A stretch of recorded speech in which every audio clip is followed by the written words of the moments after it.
Norfolk, Virginia, 1943. The port bustled with the relentless cadence of a nation at war. Yet for Obergefreiter Hermann Bucher, freshly disembarked from a troop transport, the scene was one of jarring normalcy. He, like thousands of his Wehrmacht comrades, had endured the perilous Atlantic crossing only to confront a reality that violently contradicted 3 years of meticulous Nazi indoctrination.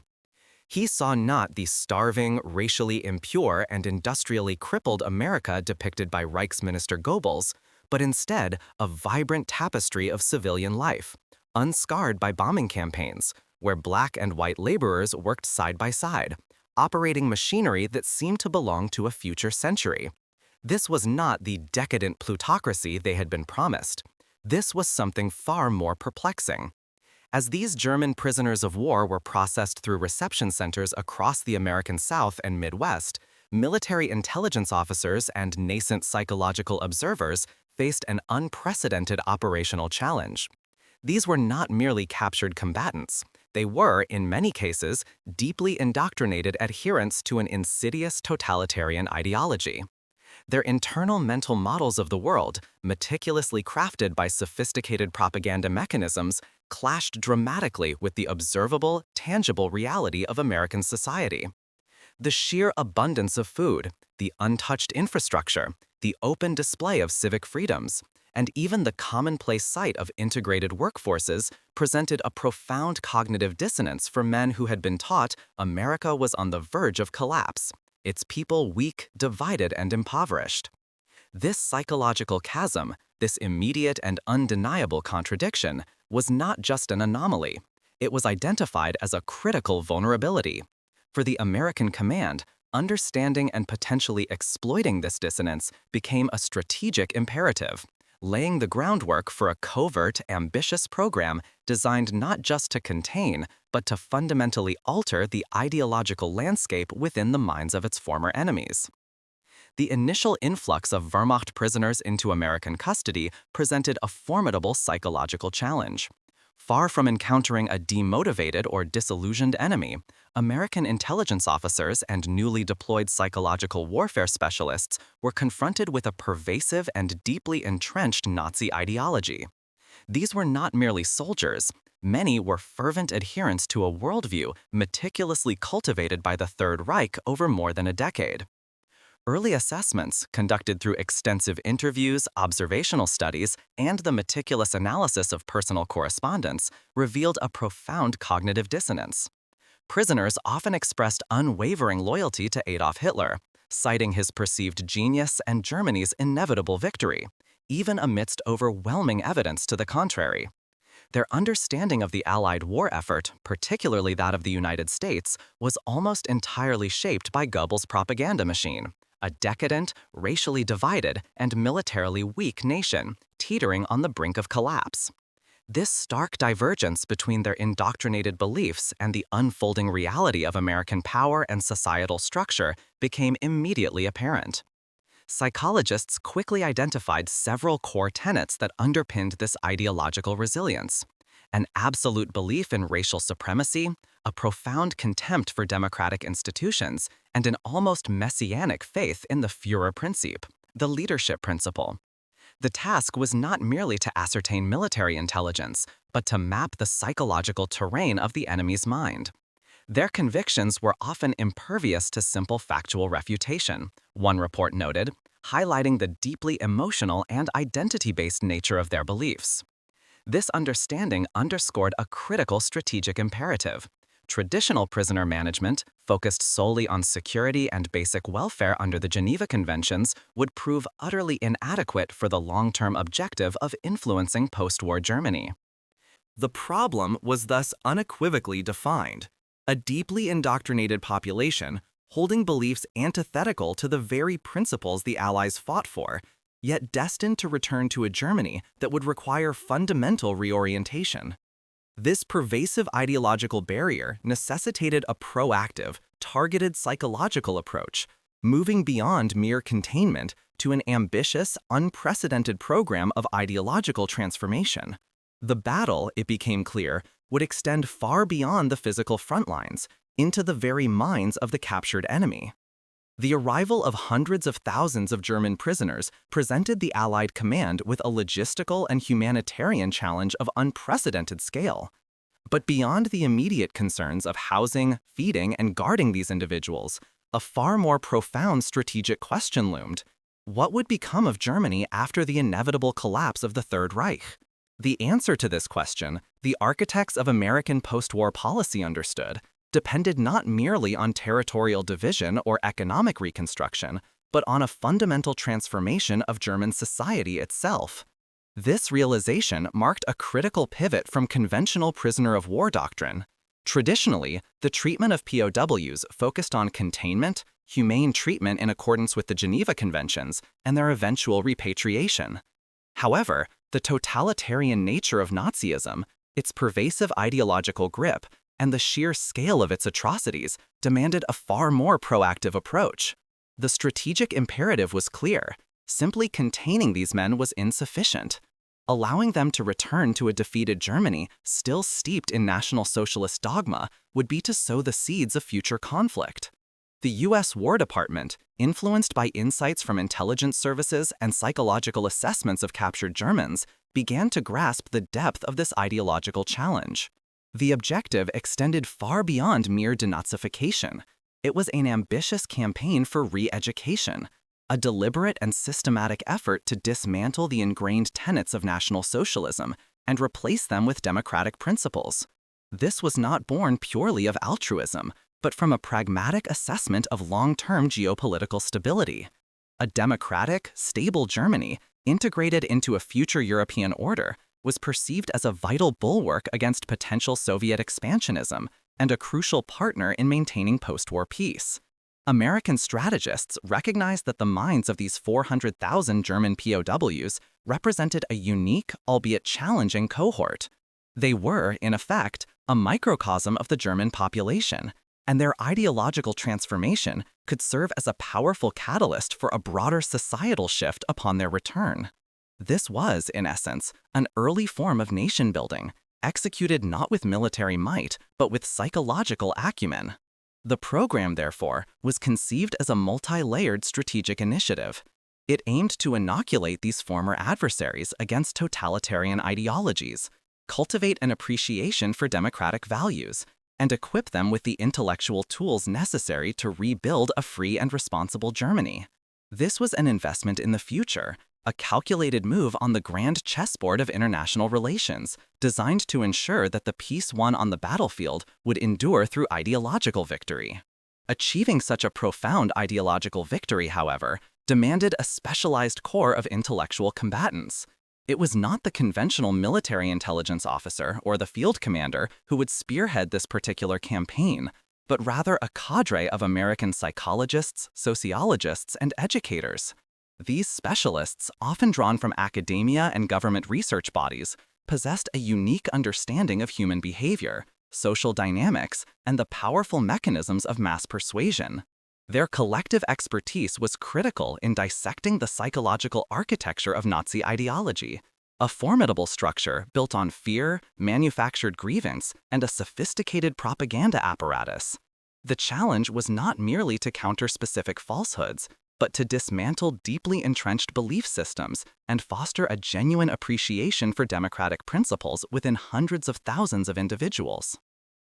Drawing upon emerging theories of social psychology and educational reform, they conceptualized a multifaceted approach.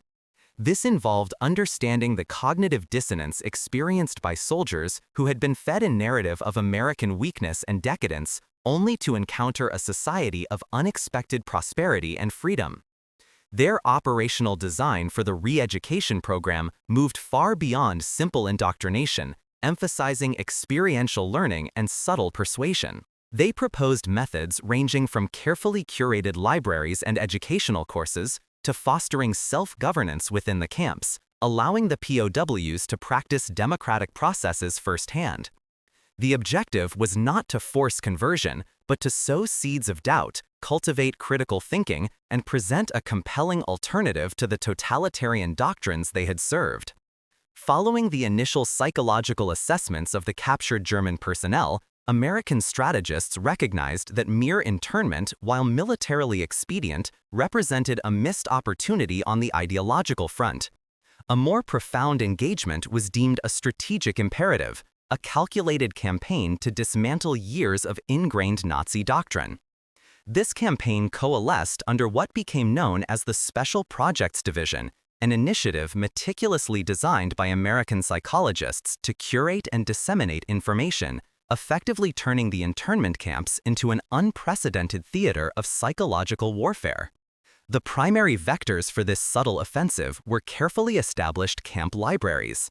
These were not mere collections of recreational reading, rather they were meticulously curated arsenals of ideas. Books on American history, civics, democratic theory, and even classic literature were selected to present a stark contrast to the censored, propagandistic materials prevalent in Nazi Germany. Historian Arthur L. Smith, Jr., in his seminal work, noted the deliberate inclusion of texts that highlighted democratic principles and individual liberties, allowing the prisoners to encounter alternative worldviews firsthand. Beyond books, camp newspapers such as The Roof, The Call emerged as critical instruments. These publications, often edited by trusted German POWs under American supervision, offered factual news from the Allied perspective, international developments untainted by Goebbels' propaganda machine, and articles exploring democratic governance and post-war reconstruction. This provided a crucial counter-narrative, eroding the monolithic information control that had shaped their understanding of the world. The informational offensive was further amplified through visual and auditory channels. Educational films, particularly newsreels depicting American industrial might, democratic processes, and the diversity of American society, were regularly screened. These cinematic deployments served as compelling visual evidence, directly challenging the Nazi portrayal of America as a decadent, racially divided nation. Lectures and guided discussion groups constituted another vital component. American officers, civilian educators, and even carefully vetted German anti-Nazis delivered talks on subjects ranging from the American Constitution to modern economic theory. Crucially, these were often followed by facilitated discussions designed to foster critical thinking, encourage open debate, and prompt the prisoners to reevaluate their ingrained beliefs through Socratic inquiry rather than overt indoctrination. This approach, as one American psychological warfare specialist observed, allowed the men to discover the inconsistencies in their own ideology through their own intellectual processes. The strategic deployment of these diverse informational tools, libraries, newspapers, films, lectures, and guided discussions, represented a sophisticated psychological maneuver. It wasn't about forced conversion, but rather about creating an environment where alternative ideas could take root, where factual evidence could gradually chip away at ideological conditioning. The goal was to equip these prisoners, many of whom would return to a devastated Germany, with the conceptual frameworks necessary for rebuilding a democratic society, transforming them from ideological adversaries into potential proponents of a new, stable European order. The arrival of German prisoners on American soil initiated an unintended yet profoundly effective psychological operation. While formal re-education programs were meticulously planned, the true crucible of ideological transformation lay within the mundane realities of everyday American life. Psychologists, keen observers of human behavior under duress, recognized that this pervasive exposure functioned as an expansive, uncontrolled laboratory, dismantling years of Nazi propaganda with empirical evidence. From the moment these combatants disembarked, the stark visual contrast with their homeland was immediate and overwhelming. They witnessed an American landscape not scarred by total war, but vibrant with industry and civilian activity. The sheer abundance of consumer goods, the lack of rationing for the civilian populace, and the evident prosperity of the working class directly contradicted the narratives of a collapsing, decadent capitalist society they had been fed by Joseph Goebbels' Ministry of Propaganda. Dr. Ernest D. Bergman, a leading figure in the psychological assessment of these prisoners, noted the profound cognitive dissonance this created. Their ingrained beliefs in America's imminent economic collapse, he wrote, were utterly shattered by the sight of bustling factories and shops overflowing with goods. Civilian interactions, often informal and unexpected, further eroded their preconceived notions of an aggressive, uncivilized enemy. Guards, camp personnel, and even local townsfolk, while maintaining security protocols, frequently displayed a degree of kindness and human decency that was alien to the POW's indoctrination. They observed a society where public discourse, even criticism of the government, was commonplace, a stark antithesis to the monolithic, state-controlled information environment of the Third Reich. This unfiltered exposure to a free press and open debate challenged their understanding of democratic processes, revealing a vibrancy and resilience that propaganda had deliberately obscured. Perhaps one of the most significant and initially disorienting observations for the German prisoners was the dynamic of racial integration, particularly within work details. Having been subjected to an extreme racial hierarchy and anti-Semitic dogma, the sight of Black and white Americans working side by side, sharing tasks, and often exhibiting mutual respect was an ideological shockwave. While American society of the 1940s was undeniably segregated, the functional integration within the POW camps and work assignments, where efficiency often trumped social norms, presented a tangible refutation of Nazi racial theories. This practical demonstration of cooperation rather than conflict among diverse groups provided a visceral counter-narrative to the supremacy doctrines they had internalized. Psychologists meticulously documented these reactions, noting the initial confusion followed by a gradual questioning of deeply held propagandistic beliefs. The objective reality of American life became an irresistible force, slowly but surely chipping away at the foundation of their ideological conditioning, preparing the ground for more formal re-education initiatives. Beyond the strategic imperatives of internment and labor, American command recognized a profound psychological battlefield within the prisoner of war camps. The core challenge was not merely to house and manage these men, but to systematically dismantle the deeply entrenched totalitarian ideology that had governed their lives. This required an operational framework that moved beyond passive observation towards active, experiential learning. One of the most innovative and subtly potent components of this re-education campaign was the deliberate implementation of self-governance within the POW compounds. American psychologists and camp administrators, under directives such as the Special Projects Division established in 1944, understood that abstract lectures on democracy would be largely ineffective against years of Nazi indoctrination. Instead, the strategy pivoted to a practical, immersive demonstration of democratic principles. Prisoners were not simply told about self-determination, they were compelled to live it. Within many camps, POWs were permitted to elect their own camp leaders, often referred to as Vertrauensmänner, or men of confidence. These elected representatives formed councils responsible for a wide array of internal camp affairs. This included the allocation of recreation resources, the organization of cultural events, the management of internal sanitation details, and even mediating disputes among their fellow prisoners. It was a controlled environment, certainly, but one that demanded real decision-making and accountability from the prisoners themselves. This framework forced individuals, many of whom had only ever followed orders from a rigid hierarchical structure, to engage in debate, compromise, and collective problem-solving.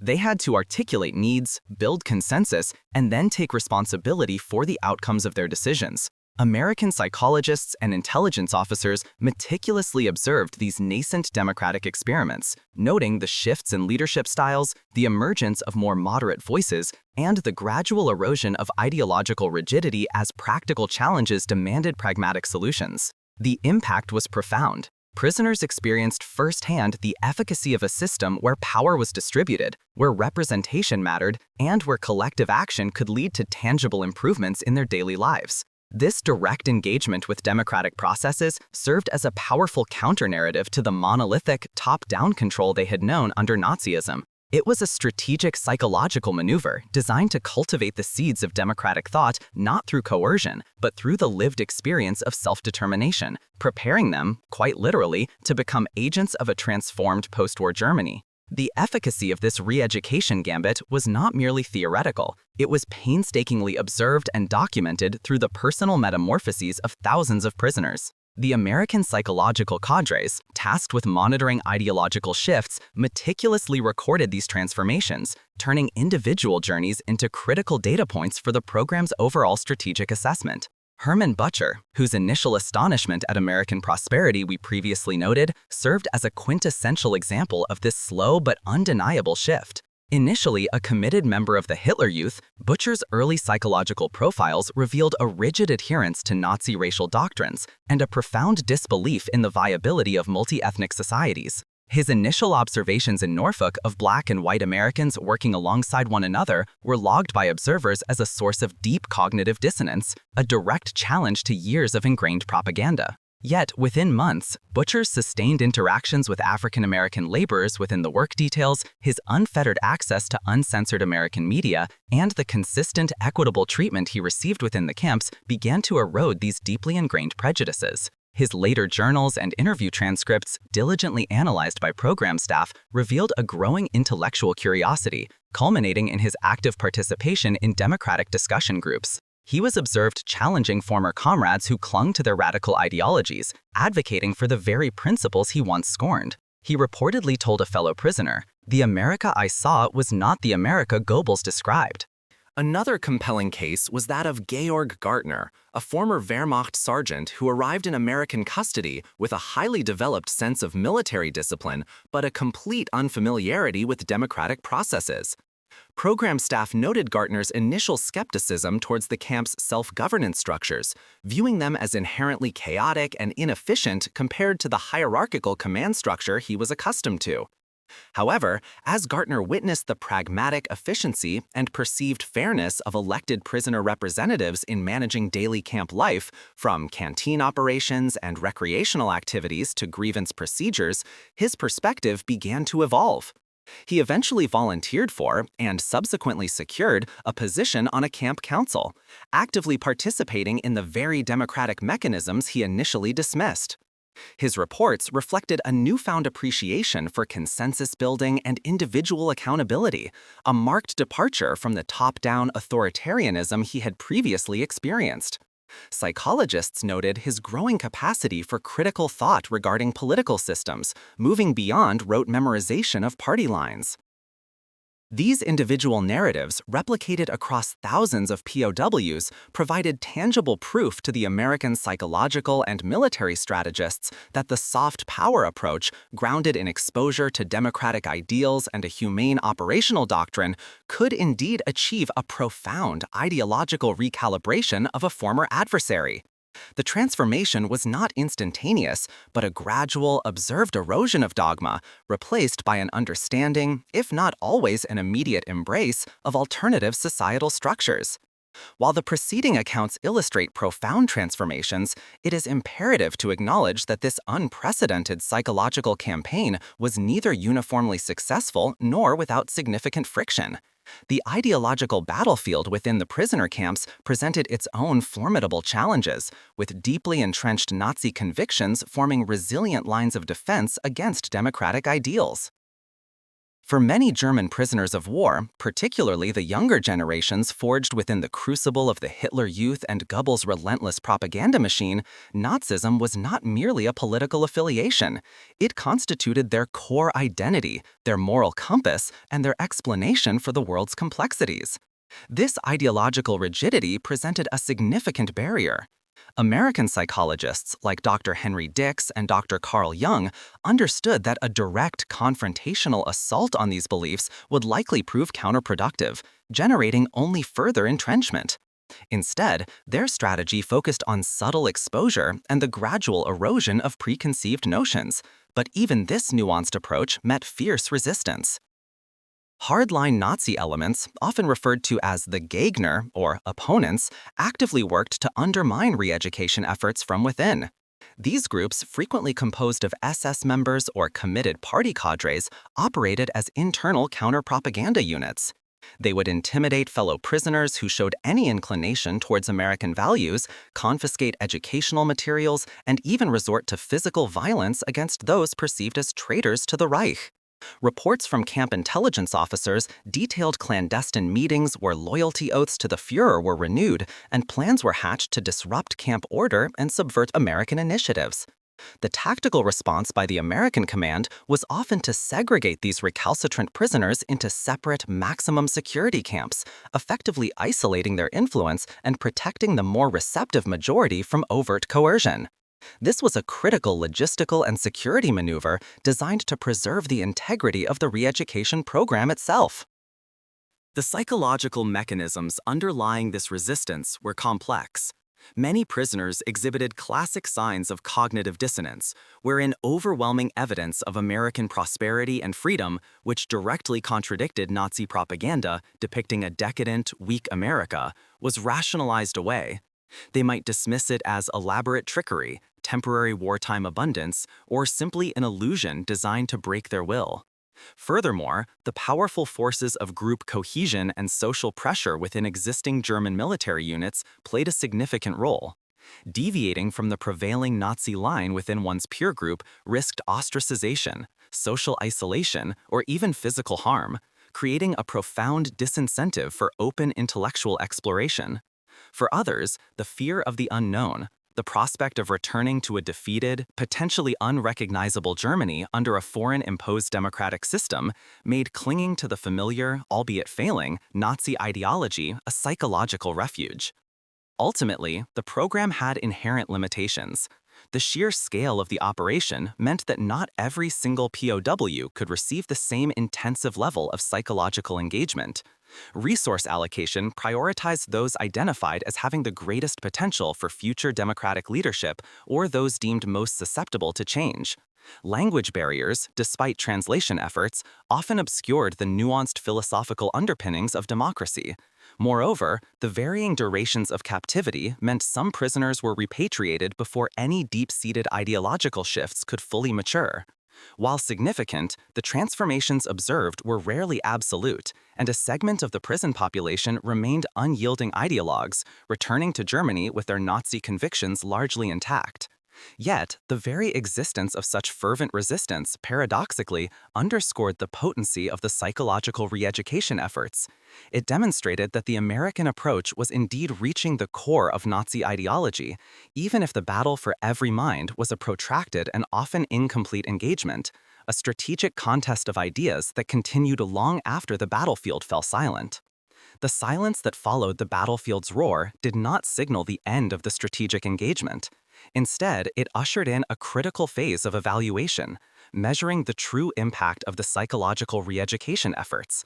How does one quantify a shift in an enemy's core ideology or gauge the efficacy of a program designed not for destruction but for transformation?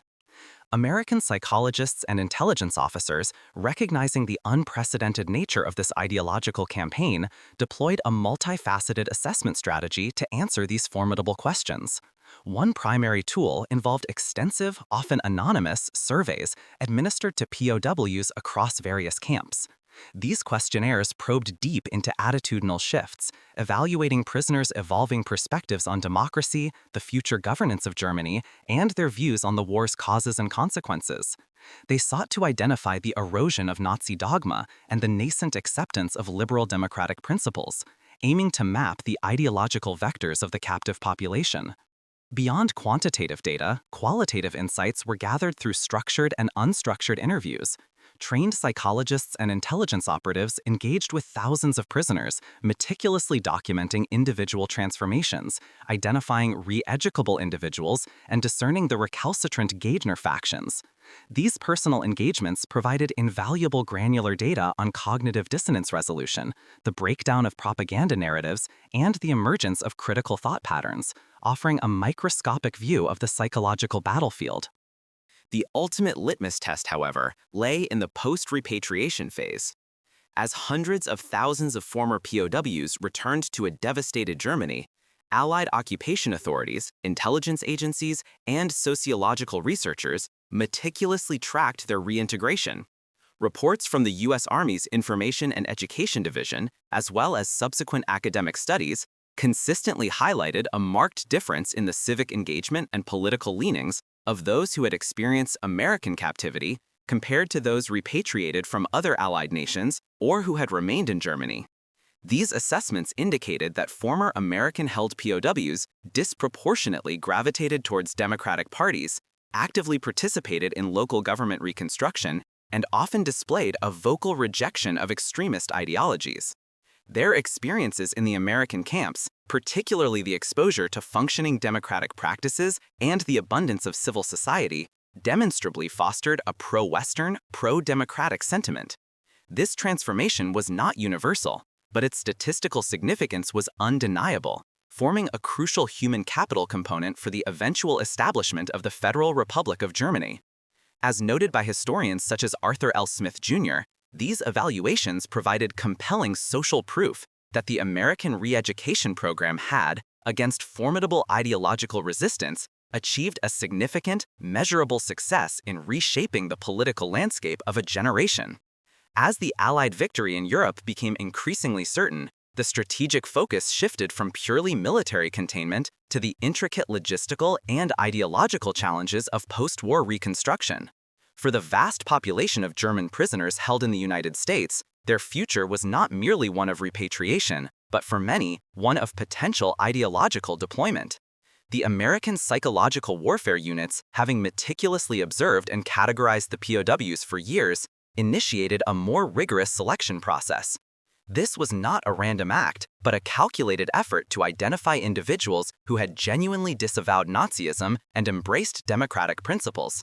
The progressives, or Democrats, as they were often termed in classified reports, were isolated from the recalcitrant ardent Nazis and the apathetic neutrals. This stratification was critical. It mirrored a tactical deployment of human resources.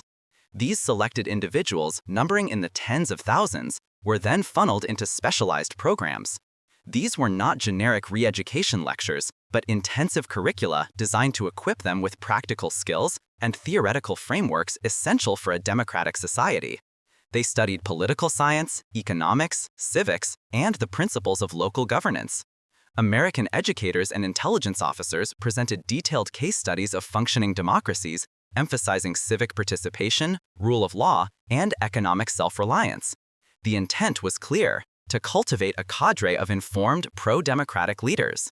The foresight of this program becomes strikingly evident when viewed through the lens of the subsequent Marshall Plan. While the Marshall Plan, formerly known as the European Recovery Program, primarily focused on economic resuscitation through massive financial aid, its success was fundamentally predicated on the existence of stable, democratic political structures and a populace receptive to such ideals. The re-educated POWs, now returning to a devastated Germany, were not merely recipients of aid. They were the human infrastructure. They understood the American vision for a peaceful, prosperous Europe. They possessed practical administrative skills. Crucially, they carried the ideological antibodies against totalitarianism, having experienced the alternatives firsthand. Their transformation from adversaries to potential collaborators facilitated the swift and effective implementation of Marshall Plan initiatives, bridging the cultural and political gap between the former belligerents. The program, often overshadowed by the grander military narratives, was a vital strategic investment in human capital. It aimed to preempt future ideological conflicts by seeding democratic values at the grassroots level. The returning POWs, many of whom would later assume leadership roles in local governments, businesses, and educational institutions, became crucial agents in the reconstruction of West Germany. Their lived experience in the United States, coupled with their targeted training, rendered them uniquely positioned to advocate for and build a new democratic Germany.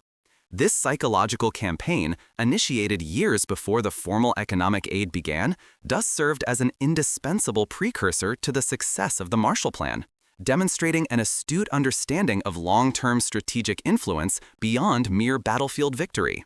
Upon their repatriation to a devastated Germany, these former prisoners of war, now equipped with a profoundly altered political and social perspective, became critical vectors for democratic ideals. They were not merely citizens, they were a demographic segment uniquely inoculated against extremist ideologies, having witnessed the pragmatic efficacy of a democratic system firsthand. This cohort, often referred to by military strategists as multipliers, played an understated yet pivotal role in the immediate post-conflict stabilization. Their experiences in American camps, particularly the exposure to free speech, community self-governance, and the visible prosperity of a functioning democracy, fostered a tangible commitment to rebuilding Germany on new foundations. Many returned to assume roles in local government, education, and nascent media, subtly yet persistently advocating for democratic principles. The psychological infrastructure laid by these re-education efforts significantly bolstered the political landscape of the Federal Republic of Germany, providing a crucial human capital component for its democratic maturation and economic reconstruction, complementing the material aid of the Marshall Plan. Academic scrutiny has consistently affirmed the program's profound psychological victory. Historians like Kenneth W. Heckler and Lewis H. Carlson, drawing from extensive archival research and former POW testimonies, have documented a substantial and measurable shift in political attitudes among the returnees.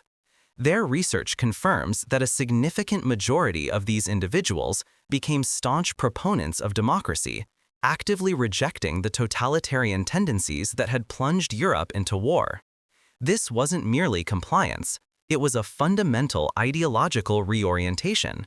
The strategic foresight of this psychological campaign extended far beyond the immediate post-war period.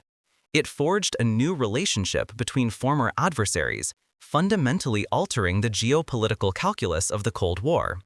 By transforming potential ideological adversaries into democratic allies, the United States not only secured a vital partner in the struggle against Soviet expansionism, but also established a template for post-conflict ideological transformation. This unprecedented program demonstrated that even the deepest ideological schisms could be bridged through strategic engagement and the compelling power of lived democratic experience. It stands as a testament to a unique American approach, a victory not merely of arms, but of an enduring human spirit over the corrosive forces of extremist doctrine.